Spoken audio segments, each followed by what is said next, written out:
बिस्मिल्लाहिर्रहमानिर्रहीम। अस्सलाम वालेकुम नादरीन, आप यूट्यूब चैनल देख रहे हैं। मैं इमरान खान हूँ। नादरीन, कोयटा में बलूचिस्तान में खौफनाक दहशतगर्दी के हमलों के बाद वज़ीर आज़म पाकिस्तान शहबाज शरीफ साहब और फील्ड मार्शल आसिम मुनीर, ये दोनों लोग और दीगर बहुत सारे लोगों को लेकर ये लोग गए कोयटा में खसूसी परवाज़ों पे, और कोयटा में जाकर इन्होंने मीटिंग की एक। लेकिन जिन लोगों के साथ दहशतगर्दी हुई, जिन लोगों के साथ जुल्म हुआ, उनसे मुलाकात नहीं की गई। वो लोग इंतज़ार करते रहे, बार बार कहते रहे, बल्कि पैगामात भी आए कि लवाहिकीन से मुलाकात की जाए, उनके शिकवे उनके गिले सुने जाएं। लेकिन ना तो फील्ड मार्शल ने उनकी बात सुनी और ना ही शहबाज शरीफ ने उनकी बात सुनी। देखिए, मामला ये है कि लाशें तो इनको चाहिए। लाशों के साथ नमाज जनाजा के साथ नमाज जनाजा पढ़ते हुए, मैयत को कंधा देते हुए तो वीडियो और तस्वीर अच्छी बन जाती है। लेकिन जब ज़िंदा लोगों से आप बात करते हैं तो वो गिले करते हैं, शिकवे करते हैं, वो सवाल पूछते हैं और सवालों के जवाब इनके पास है नहीं। लिहाजा उनसे मुलाकात नहीं की और ये उन्हें छोड़कर वो एहतजाज कर रहे थे। उन्होंने अपने लवाहिकीन यानी पुलिस वालों की लाशें सड़कों पे रखी हुई थी। वो इंतज़ार कर रहे थे कि हमसे कोई बात करेगा। भाई, आप वहाँ नहीं जा सकते तो आप उन्हें पैगाम भिजवाइए कि अपने नुमाइंदगान को भेजें, हमारे साथ आकर बैठ कर बात करें। लेकिन उनसे बात नहीं की और शहबाज शरीफ साहब वापस आ गए। अगर ये वहाँ ना गए होते या फील्ड मार्शल या शहबाज शरीफ वहाँ पे ना होते तो हम कहते ठीक है जी, ये वहाँ पे है ही नहीं तो ये कैसे बात करें। फिर तो कहा जाता कि बुकटी को बात करनी चाहिए। लेकिन जब ये गए वहाँ पे तो इसी मकसद के लिए गए थे ना, जो लोग शहीद हुए उनसे इजहार यकजहती के लिए। उनके लवाहिकीन को मिले बगैर आ गए, वहाँ पे कोई बातचीत भी नहीं की उनके साथ। तो अपने तौर पे कहते जी, एपेक्स कमेटी में हमने बड़े अहम फैसले कर लिए हैं। मैं ना आपको एक कांस्टेबल की कहानी सुनाता हूँ। ये एक पुलिस एहलकार है बलूचिस्तान में। नाम है इसका अकबर शरानी। बिल्कुल एक नौजवान पुलिस एहलकार है। एक हफ्ते के बाद इसकी शादी थी। ये शहीद हो गया इस इंसिडेंट में। इसकी लाश अस्पताल से निकाली इसके लवाहिकीन ने और लाकर सड़क पे रखी और एहतजाज कर रहे थे। इसकी 7 बहनें हैं, ये इकलौता भाई है और इसका कोई भाई नहीं है। ये अपने माँ बाप का वाहिद सहारा भी है। तो इसकी लाश जो है वो बहुत ही गरीब है। इसके घर वाले इतने अमीर लोग नहीं है। वो बेचारे पहले बड़ी मुश्किल से इसकी लाश उन्होंने हासिल की, सड़क पे लेकर गए, वहाँ एहतजाज कर रहे थे। एहतजाज करने के बाद आबाई इलाके में लाश को मुंतकिल करना था। तो उन्होंने हुकूमत से रब्ता किया, सरकार से रब्ता किया कि जनाब एक एम्बुलेंस दे दें, हमने अपनी लाश को घर लेकर जाना, एक शहीद की लाश को। और उन्हें एम्बुलेंस नहीं दी गई सरकारी। फिर जो लवाहिकीन थे उन्होंने आसपास मौजूद लोगों से चंदा इकट्ठा करना शुरू किया। 30,000 रुपया उन्होंने चंदा इकट्ठा किया, आपस में पैसे डाले और कुछ उन्होंने इधर उधर से चंदा इकट्ठा किया और उस चंदे के पैसे से उन्होंने एक एम्बुलेंस का बंदोबस्त किया और उसमें अपने शहीद की मैयत को लेकर अपने इलाके में चले गए। जब वो जिंदा था तो उसको लड़ने के लिए बंदूक नहीं दी, उसको हथियार और एमुनेशन नहीं पहुंचाया, और जो डीएसपी लेकर जा रहा था हथियारों को, उसे रास्ते में रोका गया। ये भी एक खबर आई है, मैं इसकी तस्दीक कर रहा हूं, हो जाएगी, कि बजाय इसके कि फोर्सेस फौरी तौर पे हथियार और कुमक पहुंचाती पुलिस वाले जो लड़ रहे थे उनको, जो कुमक या हथियार कोई लेकर जा रहा था उन्हें भी एहलकारों को रोका गया रास्ते में। फिर मकामी लोग निकले अपने वेपन्स लेकर, जितने उनके महदूद वेपन्स थे, उन्होंने भी मुकाबला किया। लेकिन 200 शरपसंद थे या 200 दहशतगर्द थे जिन्होंने हमला किया हुआ था। अब ये 200 दहशतगर्द कौन थे ये मैं आपको बताता हूं। इन दहशतगर्दों ने, इतने जालिम लोग हैं, इन्होंने लाशों के ऊपर तेजाब और केमिकल भी फेंका है। अब इनके पास तेजाब कहाँ से आया, केमिकल कहाँ से आया, और बिल्कुल कोयटा के करीब बलूचिस्तान में ये लोग पहाड़ों पे कैसे मौजूद हैं। वो तो बड़ा कीमती इलाका है, वहाँ तो मादनियात हैं, वो बड़ी ज़बरदस्त सैरगाह है। उस इलाके में इतने बड़े पैमाने पर दहशतगर्द कैसे आ गए, उन्हें खुराक की रसद कैसे पहुँचती है, उन्हें हथियार कैसे पहुँचते हैं, जबकि इस पूरे एरिया को सिक्योरिटी फोर्सेज ने हर तरफ से घेरा हुआ है। ये सवाल मैं बार बार अपने आप से भी पूछ रहा था, मकामी लोगों से भी पूछ रहा था। तो मुझे एक चीज़ पता चली कि यानी जो क्लेम मेरे सामने आया वो ये है कि ये अफगानिस्तान की जो अफगान फोर्सेस थी ये उनके लोग भी हैं।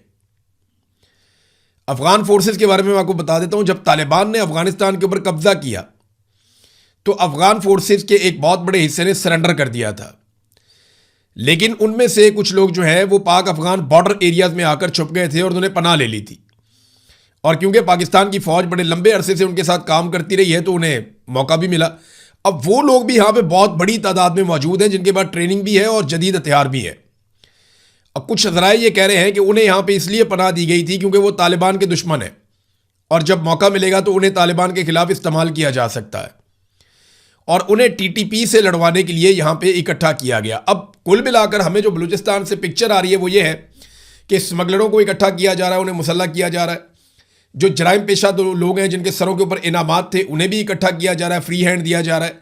फिर जो अफगान फोर्सेस थी जिनसे तालिबान लड़ते थे वो भी यहाँ पे इकट्ठे किए गए हैं।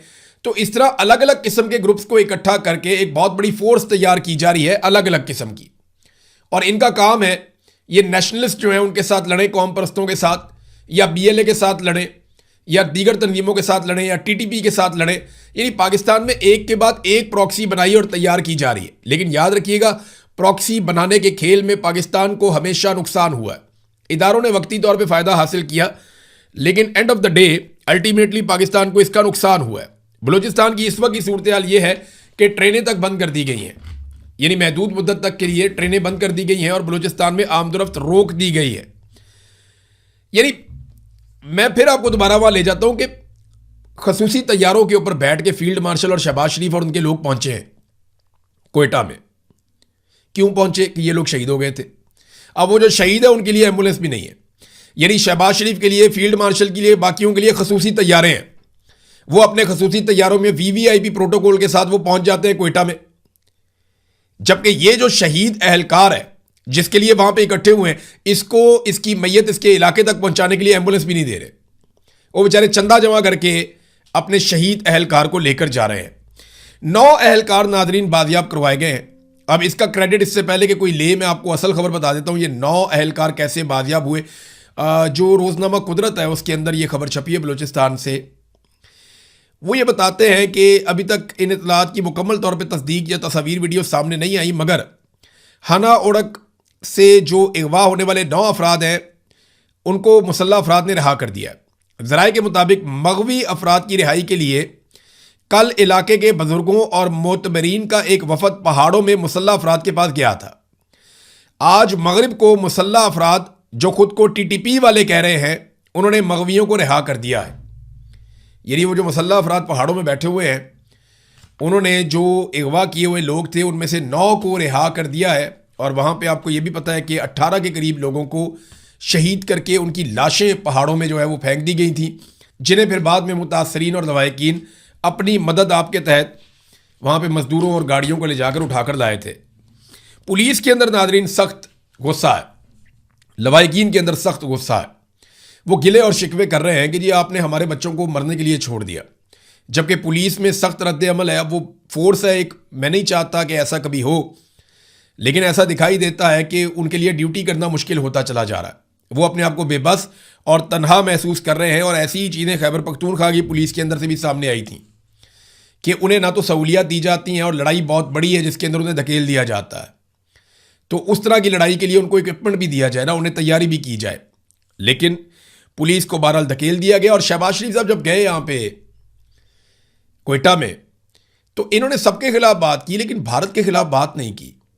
DGISPR या आर्मी चीफ, ये लोग रोज़ कहते हैं फितनतुल हिंदुस्तान अल खवारिज और फितनतुल इसराइल और यहूदुल, पता नहीं क्या कुछ इनके अजीब अजीब फितने नाम रखे हुए। इतनी ज़्यादा अरबी बोलते हैं, हमें तो समझ नहीं आती, तो वो नाम भी अरबियों के अंदर रखते हैं। तो मामला ये है कि सीधी सीधी बात, अभी दहशत गर्द है। अब DGISPR कहते हैं कि इंडिया की जो एजेंसियां हैं वो पाकिस्तान के अंदर दहशतगर्दी करवा रही हैं। वजह वो ये बताते हैं कि वो दहशतगर्दी इसलिए करवा रहे हैं कि पाकिस्तान में तरक्की और इस्तेहकाम जो है वो भारत से हजम नहीं हो रहा। तो मेरा सवाल ये है कि पाकिस्तान की वो ऐसी कौन सी तरक्की है, किसी एक चीज़ में आप बता दें जो भारत को हजम नहीं हो रहा।